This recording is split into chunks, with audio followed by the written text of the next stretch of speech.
Mentari telah terbit, pagi baru telah tiba. Selamat pagi ibu bapa, oma opa, dan saudara-saudara yang kami kasihi.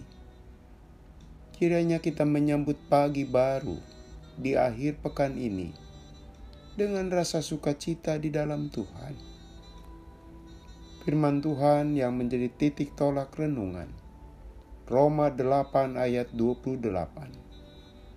Kita tahu sekarang bahwa Allah turut bekerja dalam segala sesuatu untuk mendatangkan kebaikan bagi mereka yang mengasihi Dia, yaitu bagi mereka yang terpanggil sesuai dengan rencana Allah. Saudaraku, suatu waktu saya diundang berkhotbah di sebuah perusahaan otomotif. Mengingat saya datang lebih awal dari jadwal kebaktian, seorang pengurus persekutuan dan sekaligus seorang pimpinan mengajak saya tur pabrik. Saya diajak melihat proses pembuatan mobil dari tahap awal hingga melihat sosok mobil yang sudah jadi. Dari situ, saya jadi tahu proses kerja dan tahap-tahap pembuatan mobil. Sementara itu, sebenarnya banyak hal yang kita ketahui tentang sesuatu sudah dalam bentuk jadi. Kita buta dan tidak punya informasi bagaimana proses terjadinya. Kita sama sekali tidak tahu bagaimana beberapa butir benih jagung yang ditabur petani beberapa bulan kemudian berubah menjadi pohon jagung dan jagungnya juga. Kita tidak punya ide bagaimana proses berlangsungnya perubahan itu. Saudaraku, rasanya kita pun tidak tahu bagaimana Allah bekerja dalam hidup kita dan kehidupan semesta.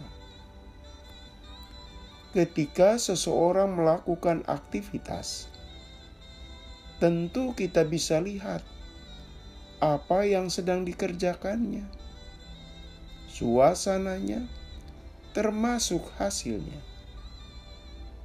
Tapi, bagaimana dengan Allah? Kita sama sekali tidak bisa mengamati saat Dia bekerja. Hal yang tidak kita ketahui, proses dan tahapannya, bukan berarti Allah tidak ada kegiatan. Firman Tuhan menegaskan bahwa Allah kita tidak diam. Dia aktif. Dia bekerja dalam segala sesuatu. Jadi, Allah itu tidak menganggur. Allah kita bukan penonton yang menikmati apa yang kita lakukan di bumi ini. Dengan keyakinan iman itu, seperti yang ditegaskan firman Tuhan, Allah hadir dan bertindak membawa kebaikan buat kehidupan. Khusus ditujukan buat yang terpanggil sesuai rencana Allah. Lalu, bagaimana cara dan tahapan Allah bekerja mengubah realitas? Itu misteri. Yang jelas, meski proses dan tahapannya tidak kita ketahui, Allah betul-betul mendatangkan kehidupan dan kebaikan. Saudaraku, ada seorang penumpang kapal yang satu-satunya selamat dari musibah yang terjadi atas kapal yang ditumpanginya. Dia terdampar di sebuah pulau yang tidak berpenghuni. Berbulan-bulan pertolongan tidak muncul. Ia lelah batinnya, bosan, dan kesepian. Suatu hari, tanpa sepengetahuannya, gubuk yang dibangunnya terbakar. Barang-barang yang sempat dia selamatkan dari kapal ikut musnah. Melihat kenyataan itu, dia dongkol, marah, dan sambil berurai air mata terucap dari bibirnya, "Tuhan, betapa teganya Engkau membiarkan ini? Masih kurang menderitakah aku?" Beberapa waktu, tanpa terduga, mendaratlah sekoci dengan beberapa penumpangnya. Bertanyalah pria itu, "Bagaimana kamu tahu bahwa aku di sini?"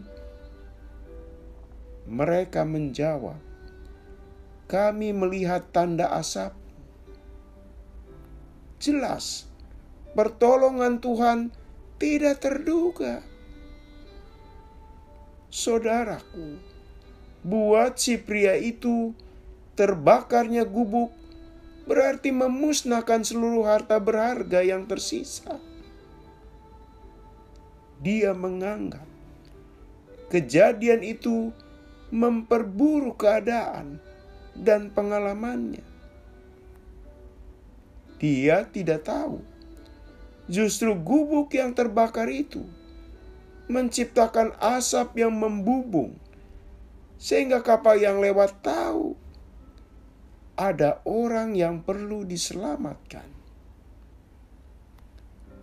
Saudaraku, sekali lagi, banyak hal yang kita ketahui sudah dalam keadaan bentuk jadi. Busana, makanan, kacamata, sepatu, dan sebagainya. Semua itu sudah bentuk jadi. Kita tinggal pakai. Padahal sebelumnya ada pihak yang menjadi aktor atau pelaku yang menjadikannya. Dengan demikian, bila saat ini kita tengah bergumul secara pribadi, sakit, kesulitan, kita yakin Tuhan tetap aktif bekerja. Meski Allah bekerja tanpa kita ketahui, Dia terus bekerja menghadirkan kebaikan buat Anda, kita, dan semua manusia. Jadi saudaraku, percayalah, Tuhan kita maha baik. Atas dasar itulah, kita akan selalu punya pengharapan di dalam Dia. Mari kita berdoa. Tuhan, mampukan kami untuk tetap selalu berpengharapan dalam keadaan dan situasi seperti apapun. Kiranya ini menumbuhkan semangat ketika kami memasuki akhir pekan. Dalam nama Yesus doa ini kami panjatkan. Amin. Selamat pagi saudaraku. Selamat memasuki akhir pekan bersama Pendeta Emeritus Supriyatno. Tuhan memberkati.